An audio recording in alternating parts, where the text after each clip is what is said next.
Spain, located 5,822 miles from Long Beach, is where the Spanish tortilla originated.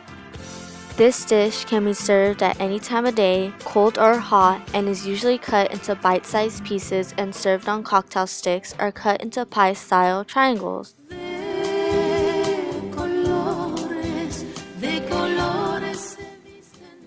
We started off by going to our local market and buying our necessary ingredients, such as potatoes, onions, and eggs. After gathering our materials, we chopped and peeled 2 small onions. Next, we washed and diced 7 potatoes. Shortly after, we mixed the potatoes, onions, and half a teaspoon of salt in a medium bowl. Next, we put 2 tablespoons of oil in a pan on low heat. Then we put the mixture on the pan with the lid on to let it soften. After 5 minutes, we took the lid off, mixed the mixture, and turned up the heat in order for it to turn a golden brown. While we waited for the mixture to turn a golden brown, we mixed egg, milk, and salt together in a separate bowl.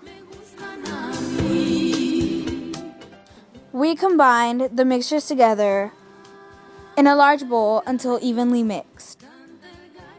Put the mixtures into a pan with oil and let set until firm.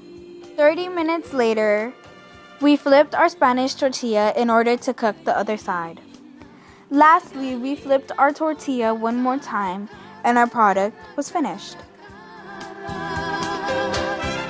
As we started our dish, we made a mixture of potato, onion, and salt. We know this was a mixture because it was only physically mixed and not chemically combined. There was one phase change that occurred when making our dish. That phase change was the egg, going from a liquid to a solid. There was also a chemical change that occurred because there is no way you can reverse a solid egg back to a liquid egg. There was also much use of conduction throughout the process of cooking in the metal pan. Lastly, you can see that convection took a big part in cooking when we had the lid placed on top of the pan.